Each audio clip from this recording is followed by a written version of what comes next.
Hi everyone, welcome back to edX Pixel Expo 8 monthly webinar global webcast September series.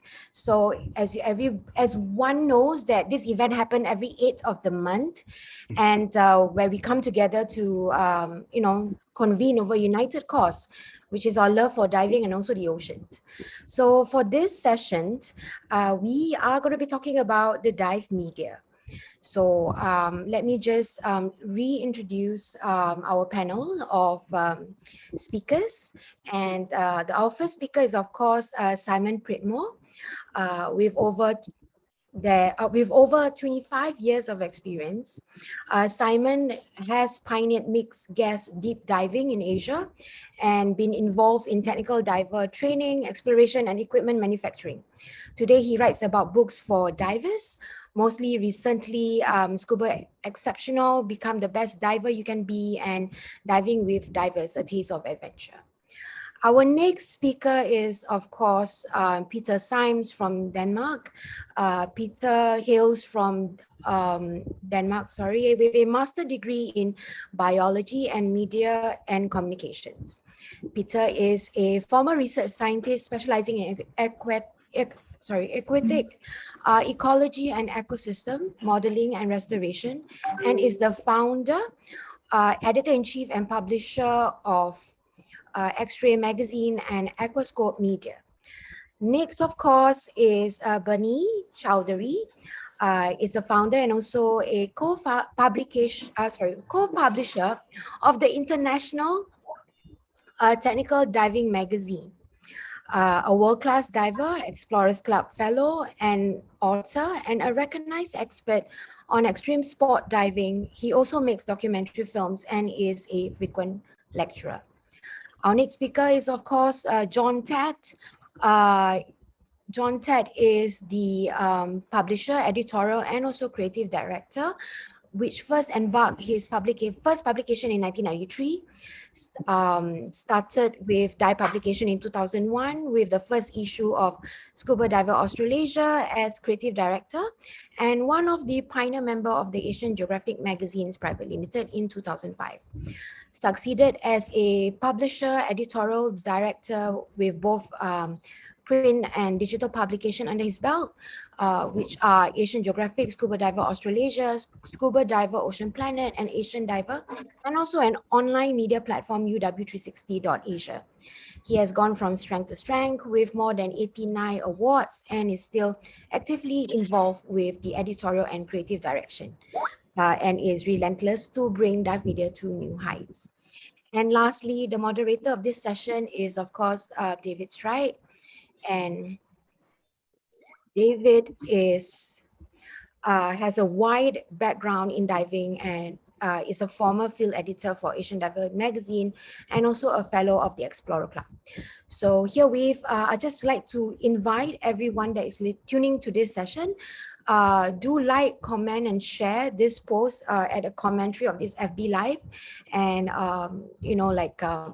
you stand a chance to win a complimentary magazine from us. Herewith, I'd like to hand over this session to David Stride. David, over to you. Nora, thank you. Ladies and gentlemen, we were supposed to have a fifth member of the panel, Michael Menduno. Michael's currently in Cozumel drift diving, so is unable to make it, sadly. So you'll have to put up with the five of us here.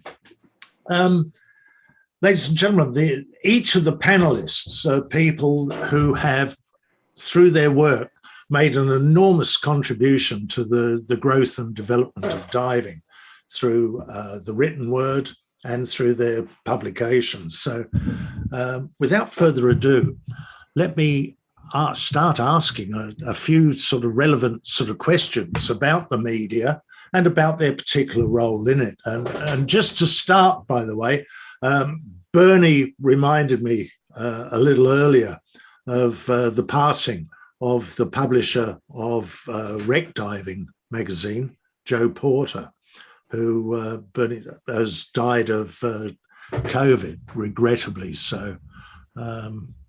Bernie, you were sort of very familiar with Joe, I believe. Yeah, it's a shame that he's died. Actually, Joe and I and a few of the Immerse magazine partners had a discussion about bringing Joe in as a partner quite some time ago, and then Joe decided to go it alone with Wreck Diving magazine. It's an excellent publication. I don't know now who's going to pick up the reins of that, but Joe is a very loved guy, made a deep impression on everybody who met him, and he participated in a lot of expeditions, and also I believe at least 5 times he was on the History Channel with different documentaries. So he will be deeply missed. Yeah, he was. Sorry, just staying with you, Bernie. Immerse magazine. What prompted you to start a magazine? Well, it goes back, as I've said before, I think in our chat that we had on this series conversations. I admired what Michael Menduno was doing when he came out with Aquacore. It was really a groundbreaking publication, highlighting technical diving, really bringing it out of the closet, as it were. And the problem though with what Michael was doing was that it was not coming out regularly. And I thought, well, that's sort of hindering the whole tech diving movement. And Michael had some good analysis of how much divers spent, tech divers in particular.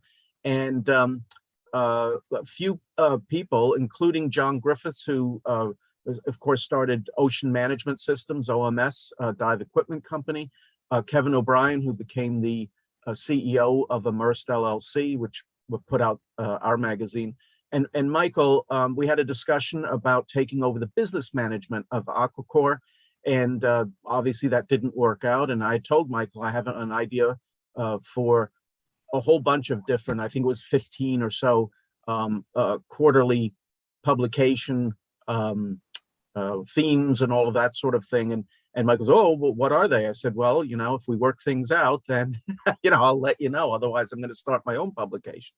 And so we couldn't work out details with Michael. He continued for a little while, and we launched our publication in 1996. Right. And, we were also a quarterly, and I think what we did with Immersed was we established a technical diving magazine that came out very regularly, came out 4 times a year, as we said it would. And I think that in a lot of ways stabilized the whole notion of technical diving. Right. Who was your actual target audience at the time? Well, it was called Immerse, the International Technical Diving Magazine. So it was for technical divers. Yeah. And then later we dropped the technical from the subtitle and made it for advanced and technical divers. It was we tried to broaden the audience a little bit, and tech was going more mainstream as it was. Yeah. And Peter, what prompted you to start? And you started what effectively is the world's first online magazine, isn't it? What prompted you to start? Well, 2 things really. One was I saw a need, and I noticed that the whole digital realm was on its ascendancy. So it didn't take much staring into the crystal ball to see where things were going. It was a matter of a bit of a linear progression.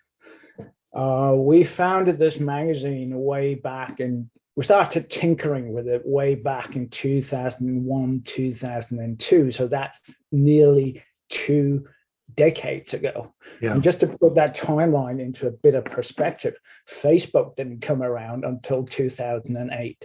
The iPhone doesn't come around until 2011. But even then, I think it was obvious what the future would bring. So we set out just to be early venturers, trailblazers, and also I wanted to create a different type of editorial profile. I didn't like, and I don't mean to speak badly of any of my then colleagues, the way other dime publications put their content together. I simply just had a different vision on how things should be explained, stories should be told. So we just combined those two, and we decided to also visually and graphically design it from the ground up using the RGB color space, the types and the fonts that are screen friendly. So this was never a print publication. It's printable because most publications are turned into a PDF that is then sent out to the printer, who then distributes it. So we kind of just turned it around a little bit and said, right, okay, if you want to print it, we now make it optional. We send you the PDF straight away. So we created a different channel. And yes, the first couple of years was a little bit hard, but here we are, 18 years later. How, just back a bit, you mentioned that you didn't like how other magazines were presenting their information. In what way, Peter? A couple of matters. One was most of the dive features or traveler features in dive magazines were rather short, and they were always very, very positive and non-critical. They didn't put anything into a wider perspective. And everything was always fine in paradise. The sand is white, the staff is nice, the water is blue. But divers are generally well educated because, according to our surveys, there are often academics, middle managers. They follow the news. They can put things into a context. They know that if you go to certain countries in the Far East, that there's a military junta in charge on some of the small islands. Yeah. They know there's pollution, et cetera, et cetera. So you shouldn't go about dumbing it down. And it always bothered me that things were dumbed down to that degree, to the lowest common denominator. I say, all right, if somebody is that stupid or ignorant and that they can't follow along, well, go somewhere else. Like a chef, who likes to put his dishes and food together according to his or her vision. I like to follow, or I will rather say us, because the wife is very much the partner in this little enterprise. We wanted to put together a publication that we believed in. We like to put together communication stories, relay information, infotainment for the more intelligent reader, and simply follow our gut. We never listen to somebody else, but continue to do what we believe is right. And we can do so because we're completely independent. And that is a luxury that I treasure to this day.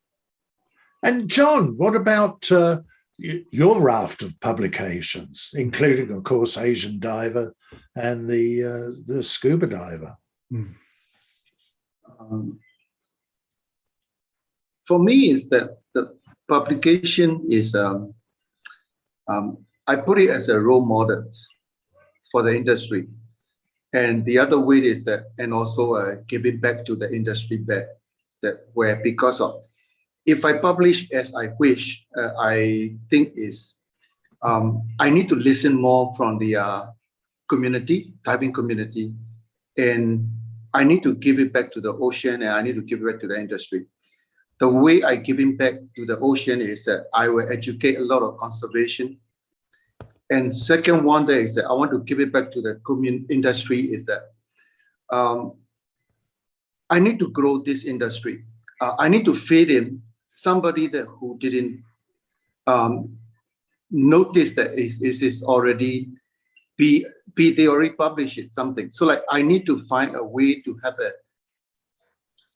I need to contribute something that industry don't have it. That when 20 years ago, I realized that the diving industry, the technical part is very strong, the science is very strong, and a lot of I would say like divers are very, very I would say like it's technically is very well done. And I see a little bit missing on the arts. So this is my background as well. I want to contribute a lot of beautiful way to present it. And I need to present the ocean in a beautiful way I'm working with a lot of photographers. that is where my publication that come alive with that. I use a lot of photography that is not too much on text or idea that to overkill the photography, the art of photography. And you look at it, our magazine, right? Never being a text with over the image of so many text on the covers, even the layout parts that we. So like for me that is where I want to position it, and also I want to that the other way is that how to keep at the industry is that I realized that is like in 20 years ago, a lot of publication type medias are wrong in and out, and also that the ADEX was the way things are like 4 years, 3 years is the most will be 5 years that people run. I realized that is what is really wrong. They do a lot of dedication. They also run they try to their best. But I realized that is that we need to grow.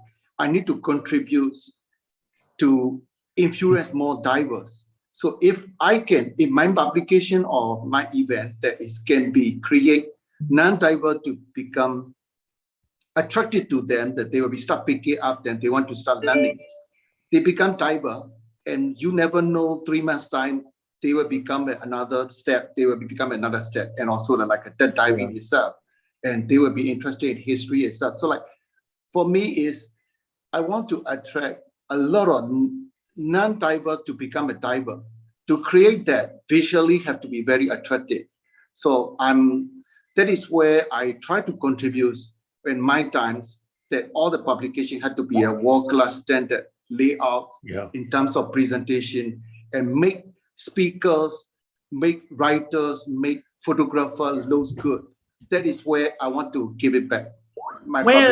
So you really put the emphasis on the image sort of side of it. Image and text, I would say that the text is a copywriting text, that the cover text is Simon, you specialize in the written word, Simon, and have been a contributor for numerous publications for a very, very long time. Yeah. How do you view the evolution of stories as opposed to images? In terms of magazines, I think obviously there's a place for both. The photograph, if you like, draws you in, and the text keeps you there. Might be a good way of looking at it. And I mean, I look at the faces on the screen in front of me, and it was Asian Diver that, in fact, it was Tech Asia, which they were the first magazine I wrote for was Tech Asia, and I think you wrote for that too. Really? Yeah. Yes. And then after that, it was Asian Diver. And Asian Diver gave me a platform for writing pieces that were a little different from the puff pieces that Peter referred to, where you have the articles really tell people how diving is and don't put too much gloss on it. And Asian Diver gave me the platform, and suddenly I found I had a whole bunch of articles, and it was then that it was Robert Houston from Action Asia magazine who came up with the idea of doing a book based on the text. And again, Bernie's magazine Immerse, I remember writing for them in 1997. I did a piece for Immerse, and Immerse was very much focused on the text as well. I think they were beautiful images in it, but they also wanted to run a story with the images, and that was part of their thing. How's that changed?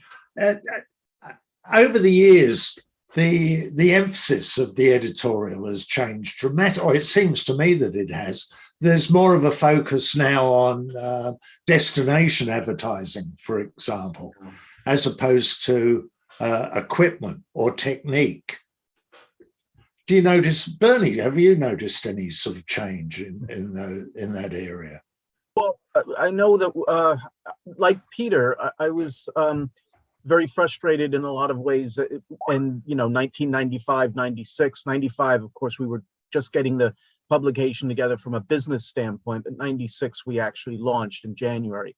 And there I covered, for example, Iceland, where I went exploring. And because it was a technical diving publication, we wanted to cover places that were off the beaten path. And the real precedent in the diving media up till then, and commercially the most successful one was, of course, Skin Diver magazine, the US publication. But that was just such an advertorial for destinations. And I know Peter's shaking his head about that, because it was just like, talk about fluff pieces.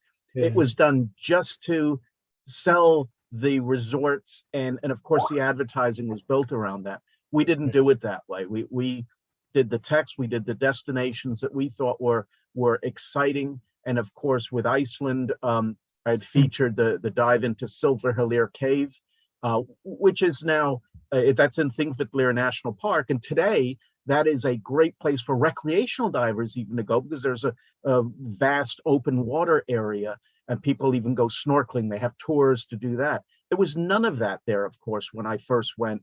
And of course, we did a groundbreaking expedition there and mapped out Silver Hillier, which is formed by the tectonic plates of North America and Europe rifting apart. To my knowledge, it's the only known diveable cave that's formed as a direct result of that phenomenon. So we were focusing on that. I think just like Peter said, he wanted to focus more on, what's the real stuff here. And we wanted to focus on exciting places. Other places that I covered were, for instance, Norway, diving the Blucher and Oslo Fjord, diving up in Narvik in the Rex, it's up in the Arctic Circle, and places like that. So a lot of cold water diving, certainly. That's part of my, so what fascinated me was the wrecks from World War I and World War II.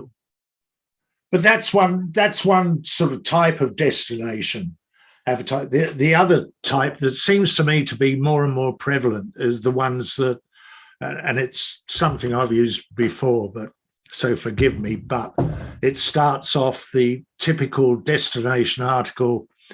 We sank down through the azure blue, our bubbles rising above us like a silver screen as we descended onto the pristine reef below, where we were treated by a myriad of kaleidoscopically coloured fish. It's and we don't even know where we are in that first sentence. Yeah. But it just seems that more and more, those are the sort of stories that are creeping in. There seems to be a paucity of, for want of a better term, more professional editorial. Do any of you find that? Do you find that, Peter? Oh, yeah. And as Bernie said before, and just to expand a little bit about what I said in the beginning, it was indeed a reaction against those advertorial type of travel features and everything else, because it's not believable. And what is more important is what you probably hint at here, that if you are a professional editor or reviewer, you should go out and test or review dive resorts, destination, equipment with that mindset, and be objective and compare and stuff, and not just fawn all over it and shower it with flowery verbiage, because nobody believes that, and you're not doing anyone a favor. I believe, on the contrary, that it actually will just shoo your readers away, because you lose credibility. And one should not fear a critical review, because everyone would know it's honest, and if it's a good reviewer, that it is authoritative and qualitative. Yeah. And that is the important part. The aforementioned American publications, I think, at least over here in Europe, nobody read them because they were seen as advertorials where everything was for sale. So, it got chucked in the bin pretty much. There's always that big problem, though, isn't there, that you can be too honest with your views and opinions. And I think the typical example there was Skin Diver magazine, when it started railing against the introduction of nitrox, for example. Killer gas. The red Yeah. line, yes, the red line at 130 feet, 40 meters. Yeah. Yeah. Oh, yeah. Gleason got laughed out of the tech sector from that. Yeah. I mean, it was just such a really violent sort of piece of editorial, wasn't it? So I think this is a case, that's a perfect case of an editor using a magazine to convey their own opinions and not letting anybody else speak. And I think something that my three fellow panelists here have in common is they allow other people's voices to come out as well. They don't necessarily, only follow a certain track. Certainly not in the case of any of these the magazines that we're talking about here. yeah. And John, how do you view the editorial side? Editorial side is for me, I break it down to the different column that is focused on that, and I don't really have an issue on like I know the editorial integrity that I don't allow that because of the client tell us what to do. That is something that we will stay stick on how we want to publish it. But I have to say the publication is a very interesting in the media. It's not only the diving media, every media, every 10 years, is the readers are changing.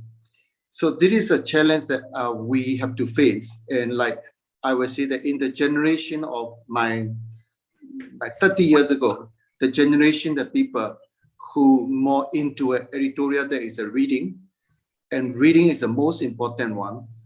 Then after that, the changing of a little bit on the reading, the picture is more important. Is when you come into this social media generation, if we talk about it, and the writing is so fantastic, so good reading, they were not used to it.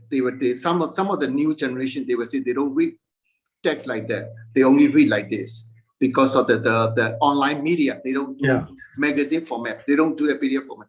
So I'm a very much to learn the generation of how media are changing. So like I would say that I was 30 years ago, the text is most important for very strong, important role in the publication. Until today, the contents of the text is still important.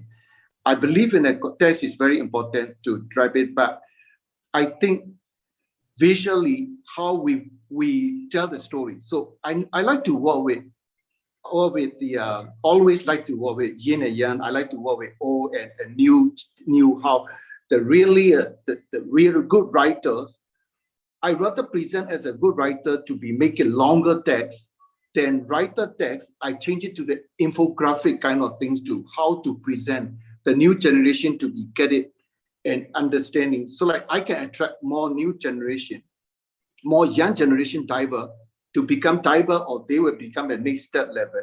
So like this industry, I need to grow. I need to attract young generation. Otherwise, our generation that is a once, if you are not in the industry, you are just a diver, certain age, you move on.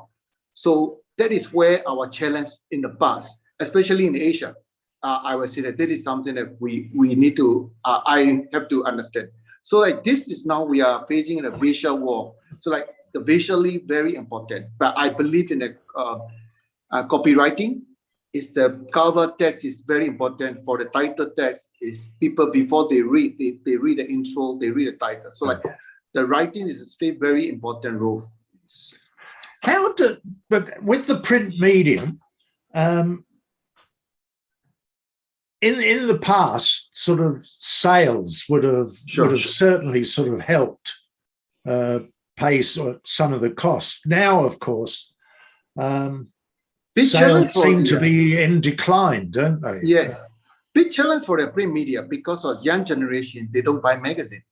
We only depends on the older generation. Like I say, so like the younger generation, they don't buy magazine. They think everything is online. They can get it. Even though online, they are not talking about PDF format. They're talking about just a reading of a free format. So this is our challenge.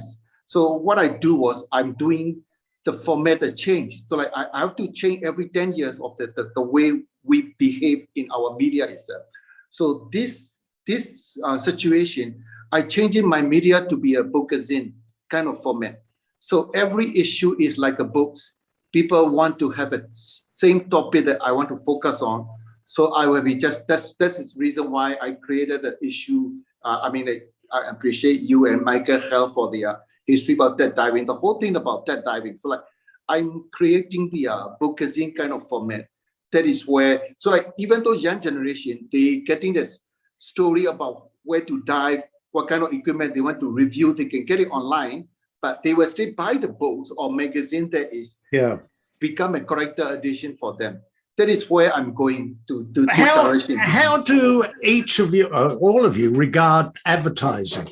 In that regard, do you allow advertisers, for example, to dictate the style of editorial? Peter, do you? Nope, not at all. And it's a little bit of a conundrum because we occasionally get across clients who say something down the line of, you expect me to pay you X amount of $1,000 for advertising and some editorial coverage.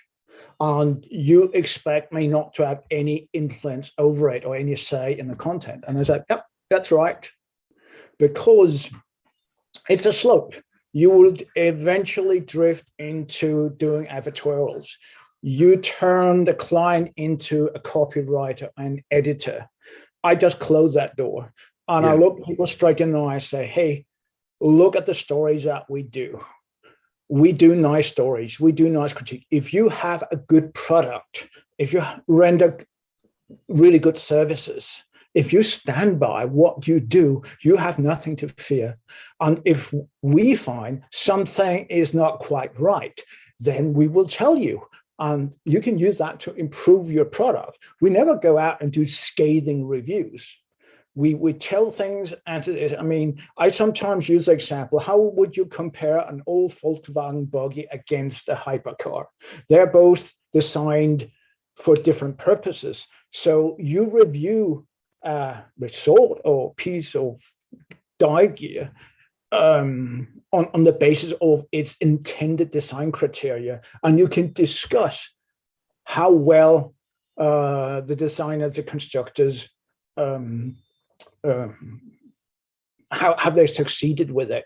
There are resorts, for example, out there. Some are family oriented, some are technical dive centers and operations. So you just tell people, hey, this is for families, this is for technical divers, and this is for photographers. So getting back to your question, I look the client straight in the eye and say, yeah, leave that to us. Trust that we are professionals and we do a good job. If you don't trust us, then we can't do business. Yeah. That door just needs to be closed, because otherwise it's a slope. You don't know where to put the fence. I could see Bernie nodding as well there. Yeah, if I may, we had decided very early on, we had, various departments, if you will, in the magazine. And there was one where we specifically invited somebody from the industry to write about their product or service or destination. But that was very, very clearly marked. And we also edited, whatever text, and they would send us the photos and all that. But that was the section that we did where it was an opportunity for us to give someone in the industry the chance to talk about their stuff from their perspective. But again, it was clearly marked as such. And in no other place did we allow any sort of, advertorial or whatever. So, yeah. What about advertisers that might come along with a product that you personally believe is positively dangerous? Yeah, well, then you have to let people know, hey, there's this issue.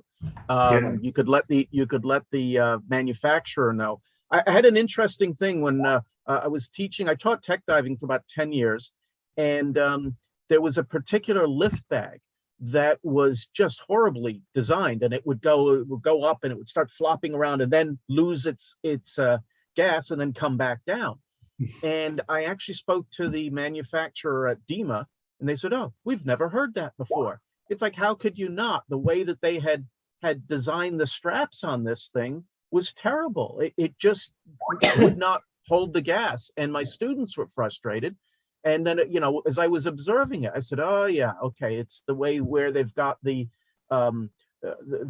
straps where you would tie, you know, your reel and all that, or if you were lifting something, tie it there. But they were sewn high up and not right at the opening where it would need to be.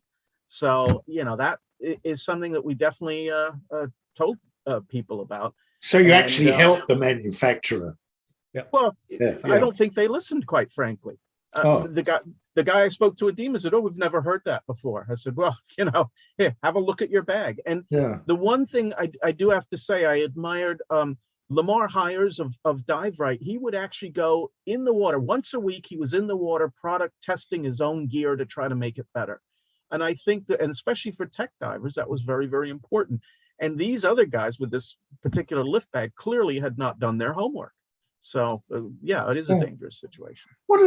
Simon, you would have tested over the years. You would have had the opportunity to test an enormous amount of equipment of different types. True. How did you feel? You know, in terms of, for example, someone offering you a pair of fins. Here are, Simon. Here's a pair of fins. Go and write a review, and you can keep the fins. Yeah. Well, no, I would, if I liked the fins or whatever it was, then I would do a nice review. But if I didn't, then I wouldn't. I'd just go back and say, I can't do this. I'm sorry. Oh. You know, I wouldn't write a bad review. I'd just say I can't possibly do a good review for this. Yeah. I think someone once told me, if you can't say something nice, say nothing. Exactly. Yeah. It's I think you'd go back to them, and we did this a lot in the Guam days. We did it when I was developing dive gear. You know, the engineers had come in and they'd say, you know, well, how was it? And they'd be terribly disappointed when we told them, you know, that what you've created here just doesn't work. You know, it's not good. And I remember sitting in a little group, and everybody had nodded. You know, the engineers had said, you know, well, what do you think, this is it, and everything else, and everybody's kind of nodding. And I said, look, I took this out the other day and I had this massive problem. And I said, I just don't think it was a computer. I don't think you've got the software right. And the engineers said, well, yeah, but the other guys didn't have a problem. And they all went, yeah, we did. We all had a problem. We just didn't want to upset your feelings. You know, we didn't want to make you disappointed. But in fact, so, and that's constructive, you know. Usually the people who make the dive gear, you're right, Bernie, Lamar is a huge exception in this case, but usually the people who make the dive gear don't dive it. Sad, isn't it? Very sad. Yeah. What one of the other things about the media, the responsibility that the media has in terms of encouraging people to continue diving, and at the same time, presumably and hopefully, reporting on those dark side of diving. And you know, the dark side can take sort of many forms, from just injury or bad practice to there might be a good ultimate book about death. The what? There might be a good book about that. Yes. Yeah, there is. We call it The Last Dive. But how do you feel it, you know, as publishers, for example, and you're in the same boat here, Simon, with your books. How do you feel about talking about those bad aspects of diving? Well, this is actually, you know, what my books do. You know, I think the reason they've been as successful as they have is because they tell it as it is. And I've got to give Peter credit here, because he's, for the last, I don't know how many years it is, he's given me a terrific platform for this sort of article, for, you know, to basically say, look, this is how the industry is. I'm not going to sugarcoat it for you. This is possibly how it could improve, but this is what to expect. You empower the reader to make a judgment when they're looking at a dive center or a piece of dive gear or training or anything else. Yeah. And Peter has given me a terrific platform for that sort of article in X-Ray magazine. Yeah. Peter, sorry, do you have a stable of regular writers like Simon, for example? Well, Simon is one of the most regular. He just reminded me a while ago that he's been doing 50 articles over the years. So he's been, most regular. Right. And I have to agree with Simon that we as journalists and publishers are also teachers and educators. In doing so, our first obligation is to the truth and to inform people. Going back to what I said in the beginning, there is indeed dark sides and lighter sides, and informing people about both aspects makes them wiser. When they are wiser, they are better able to take care of themselves in the water, for example, and they're better able to make choices as regards to going somewhere or picking up a particular piece of equipment or going on a dive course. So our first obligation is indeed telling it as it is, telling the truth. Yeah. It's one of those wonderful things. Everyone likes to think that the truth is very important, but quite often it is hidden away. It can be subjective sometimes. What's your view with regard to social media? I mean, the advent of social media, has it made the traditional diving media less important? No. Are you asking me? Yeah, well, yeah. No, Peter. One has to know that the core of the matter here is the story itself, and any kind of media, being social media, print, conferences or video, are just conduits. Media is a means to an end. It all starts and ends with the good story of creating a connection to another human being, of selling a dream, of teaching that person. And these various outlets have different benefits. And social media are good at some things. They're very bad at other things. One thing they're very bad at is retaining information, because the lifespan of a post is counted in hours. But if you want to look up information of anything, really, it can be, a review of a new mobility scooter or how to fix shells on a wall. What do? You Google it. You go on a search engine, and then you find posts and articles. So articles in magazines or on web posts, they have a completely different longevity. So you need to select your media that fits your message. And I do agree a bit with what John said before about what the younger generation does. So you have to fit your message to the media, but there's just some messages that are not good for any type of media. I mean, if we want to see a really good movie, we go to the cinema. We don't sit and watch it on our smartphone. Yeah. So we choose the media for the message. What if I may, what a wonderful sorry, if I may, everything now is reduced to such small snippets. For example, to get to Peter's example here of if you want to see movie stuff, sometimes you don't even need to see the whole movie. You can go and see snippets of a movie, the scenes, and of course you can go to things like YouTube and just see those little snippets and get the whole movie, or even go to a review place, or like, let's say, YouTube, and see snippets of it. So I think people's attention spans have gotten even shorter. But the other thing, and many people have observed this before me, is that the bad thing about the internet, social media, is that the top expert in the field and just some kid in his underwear in the basement typing away are often given the same credence. And it's just, where the media before used to be the gatekeepers for knowledge, and we're talking about across everything, and general, whether it was a newspaper or a dive publication, let's say, there was a sort of a vetting process. You don't have that anymore. And so therefore you can see the easy rise of quote unquote fake news, right? And all of these conspiracy theories, widely disproven things. It doesn't matter. People want to believe something, they'll find a way to get that information to justify whatever it is that they want to believe. But what happens with a story that's broken on social media?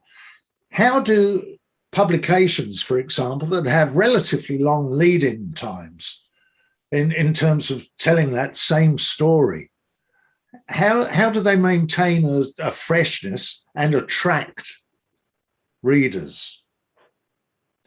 In other words, how do they, or can they, legitimately compete against the social media platforms? I think when we started Immerse for the website, our website came out in '95. Then, of course, as I said before, we launched in January of '96.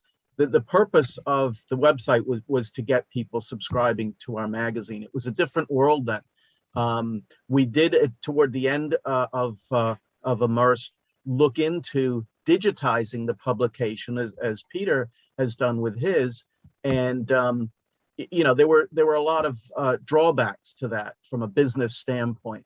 So we found, you know, from a cost standpoint, putting out a print publication and an international one at that, well, enormous cost was in distributing that publication.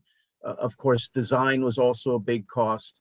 And then there was a third one now, if I think about it, I'll get to it. We had an enormous cost though in distribution. So Peter, in doing your digital publication, that's one thing that you don't, I think, have to worry about, and that's a good thing. Yeah. Yeah. If I may add to that. Yes. Of course you may. It's a battle. It's a matter of choosing the battles that you can actually win. Social media, there's all kind of peeps out there that post anything with any speed and without any credence. You shouldn't compete with these guys on speed. You should compete with them, if that's even the term I would like to apply here, by doing a proper authoritative job. It may take a little longer, but those who understand that the source is critical will wait for it.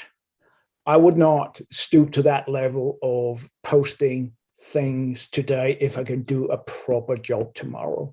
It may very well happen that these fake posts or bad posts will get spread across the internet in no time. As Churchill once quipped, I mean, a lie will get halfway around the world before the truth even gets its pants on. The question also reminded me of something BBC stated during the first Gulf War, where CNN made its ascendancy. They were on the ground and they did all these reports very, very fast. And BBC countered it, said, get it later, get it better, get it right. That was their sort of response to that.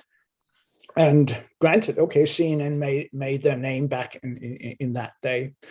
But as media, again, we have to choose our battles. And if I went into posting things as fast as possible to beat the next guy, I think I would be selling my editorial soul to the devil. I'd rather sit back and say, hey, wait a minute, we need to think this through and do a proper job. And the readers will reward you down the line, because your biggest asset as a publisher is the trust that your readership have in you, that you're truthful and you do things properly, professionally, and right. So you should never jeopardize that by rushing something out prematurely. Yeah. And that might lose some of those who want things like yesterday. So be it. And John, do you agree with that? With Peter's attitude? Yes, I'm agree with that. But I think the social media platform is not. I don't consider as a competition.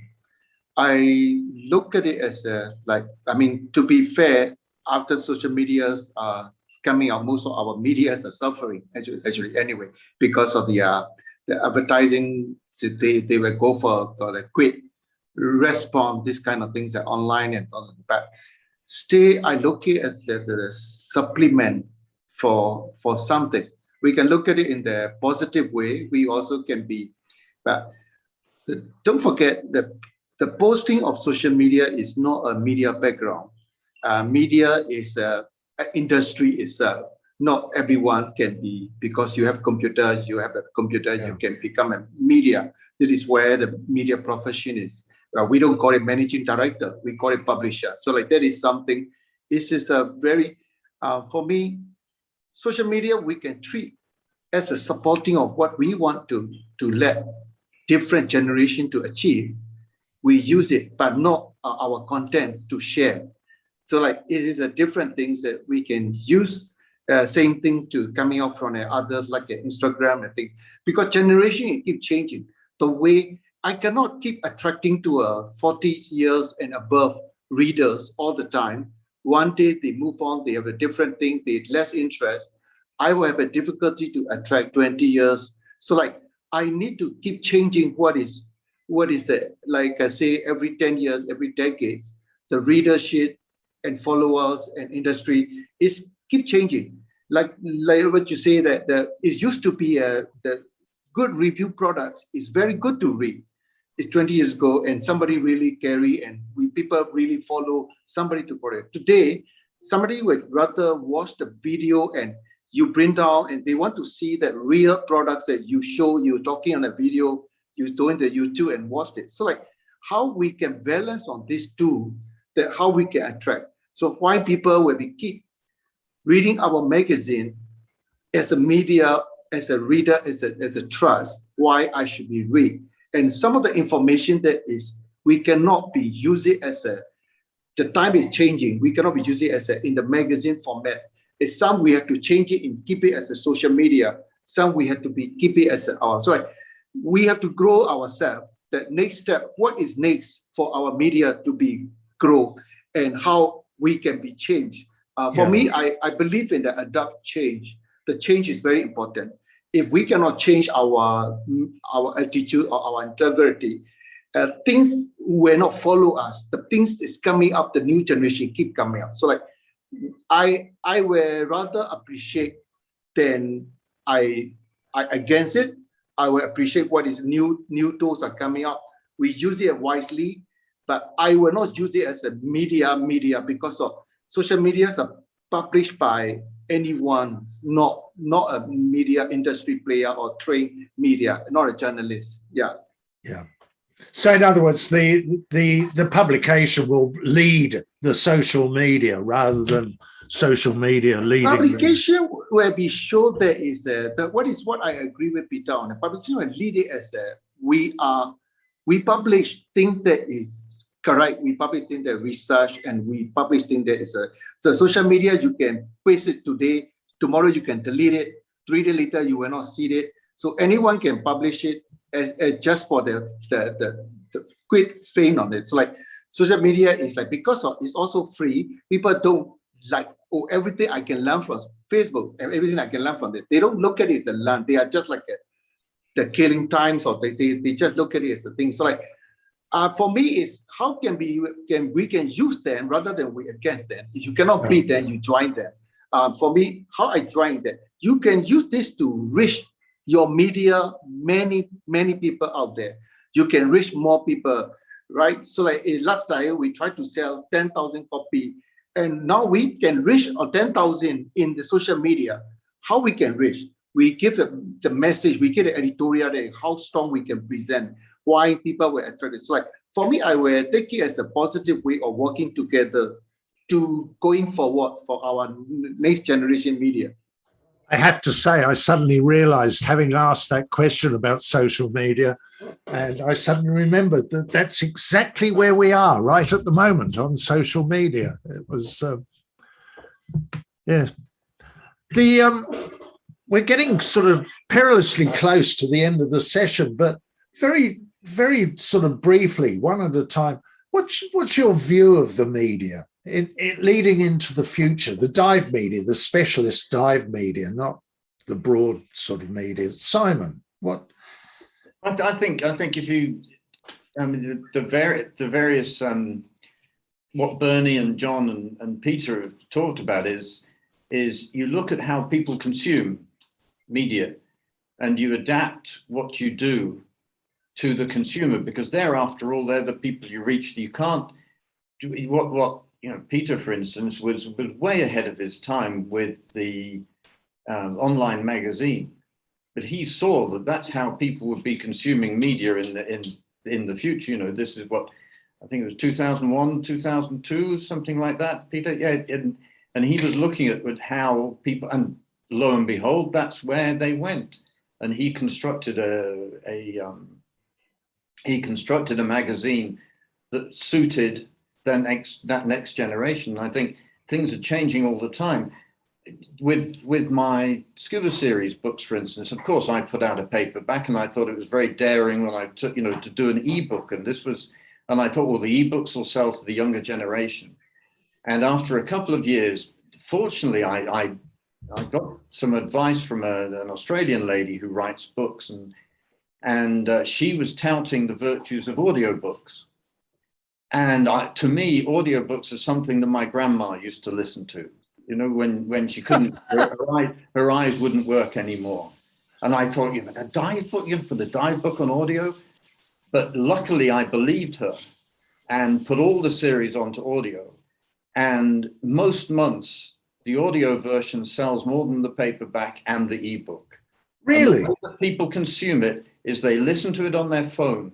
They have their ear sets in, you know, when they're going to work on a train or whatever it is, and they're listening on the phone. And not only so they can listen to my dulcet tones, they can also speed me up. And so they can consume it more quickly than if they were reading it or if they're following it on an ebook. I was going to ask the question there. Who do you get to actually read the book and make it sort of, so that's fine in your particular case, but some people would be sort of hard pressed to make their book interesting if they had to read it themselves. Yes, and there are professionals out there. I mean, the reason I chose to do my own is because I believe that, you know, the books I write need to have some authority behind them. So, so having somebody who was a non-diver or a non-dive instructor reading it wouldn't come across as well, I don't think. However, there's a thing called the audio exchange, whereby writers can contact readers, and together they can produce an audio book and split royalties via that. Really? So you've got actors who are now audiobook specialists, and they spend their whole time reading out books for for audio consumers. Oh. It's amazing. Really? Is that something that you would see, Peter, for example, as a future sort of aspect of X-Ray magazine? Oh, yeah, absolutely. I mean, as you can see for yourself, I have now rigged a decent studio here. Yeah. Line with what John said earlier, that every 10 years or so, there's fashions in media and media use that constantly evolve and change. Media channels, they don't die out or go away. Well, some of the smart apps do, but there's still movie theaters, there's still radio, and Simon just named audiobooks. It's a matter of feeling where your audience is. And if I have to look at the crystal ball once again, I agree with Simon. And I also feel that this flurry of social media posts that everyone has to be on Facebook, Twitter, Instagram constantly, that the audience will burn out. More and more people are just tired because it stresses them out, because it's a deluge. It just comes in incessantly. Yeah.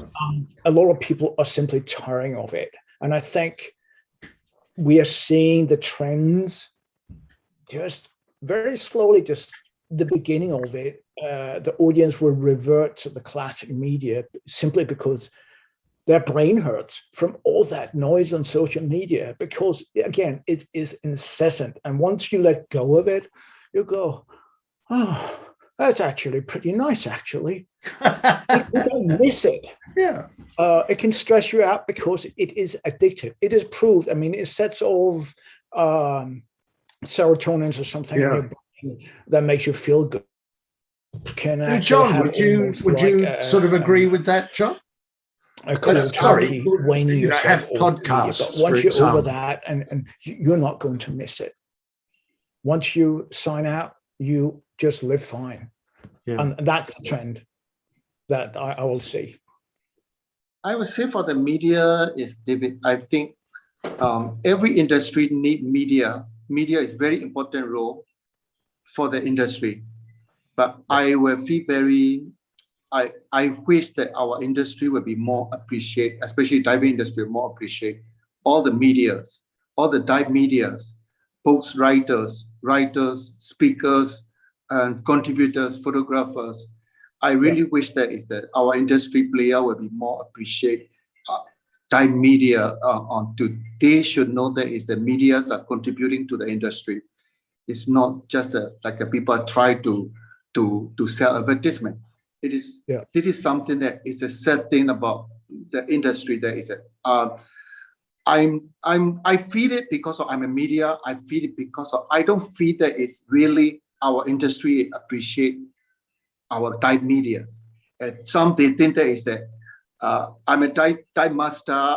People know me. I don't need to advertise. I don't need to come in. I don't need to work with anybody. People already, I got my products. Everybody know. I don't need media to write for me. I really think that we need to work together to achieve our industry growth. And industry is a very lovely industry that very much dedicated to, and people really love about ocean, love about things that. So I wish, my last wish would be our industry player will be more and more appreciate our medias and writers, editors, the contributors, and around the world to work together to achieve that, because of media is a role model for our industry and is how we can grow on it. We can't just writing alone. Media cannot be keep in and out. This is something that we need. Media could be continue to tell a story, and we need to tell a story in the history and the future. But that is the reason why we cannot be a media that is 3 years old just come in. That is very important. Bernie, your views on the future of the media? Again, a lot of it is going to snippets of information. That has been the trend, and I think a lot of it is very visual. I think things like YouTube and other avenues like that are important. People need to see what it is that they may get into. I think we need to attract and retain people.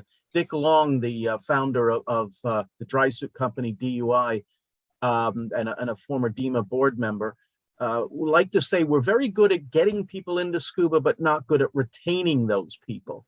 And I think that the retention of it can be very good, particularly with video stuff, even short snippets on YouTube or some of the other avenues that are now available to us.